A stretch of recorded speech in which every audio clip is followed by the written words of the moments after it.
Your first movie as a director. Having worked with Christopher Nolan, Steven Spielberg, Rian Johnson very recently, has that sort of inspired you a little bit to kind of go in and make the jump and do it? Yeah, very much. I think I learned a lot working with them, and I've been fortunate to work with so many directors over the years. But yeah, in 2011, before we shot Don Jon in 2012, I worked with Ryan on Looper and Chris on The Dark Knight Rises, and then Steven on Lincoln. And I learned a great deal from them. One thing I noticed all three of those guys have in common is the ability to balance having a thorough plan with also being spontaneous.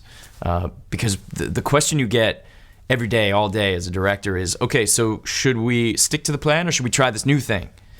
And you have to be able to decide, because neither answer is correct 100% of the time. And if you're too married to your plan, you can end up with something sort of stale or lifeless. But if you're too easily seduced by new ideas and you don't stick to your plan ever, then you can end up with a film that doesn't have a singular vision to it. So watching those guys making those decisions every day really helped me keep that in the forefront of my mind while I was directing Don Jon. What's sort of the biggest difference from making shorts and then going to a feature as well? Oh, good question. Well, pace, really. When you make a short film, you just instantly want to grab them and get everything told and done as quickly as possible. Whereas with a movie, an audience wants to settle in and, enjoy a longer, a whole kind of an evening of storytelling.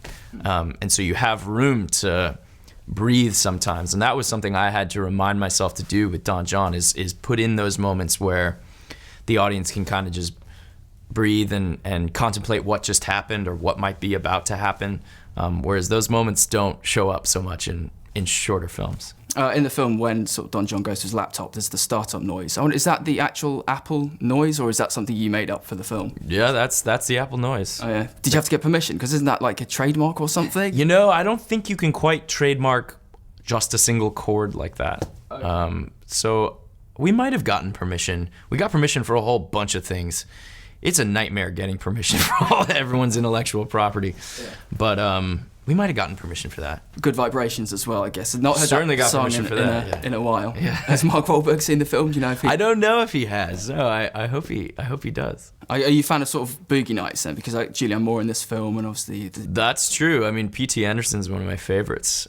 Julie tells a story about when she first read the script of Don Jon. It was handed to her as like, oh, here's another movie about porn, and she was like, I don't want to be in a movie about porn. But then she started to read it, and she was telling me that when she was reading it, her husband was sitting next to her on a plane, and she turned to him and said, this isn't about porn at all. And the truth is, it's not a movie about porn. There is pornography sort of featured as a story point in the movie, and as sort of a symbol of how this guy can't connect with the women in his life, but everyone else in his life either, his family, his friends.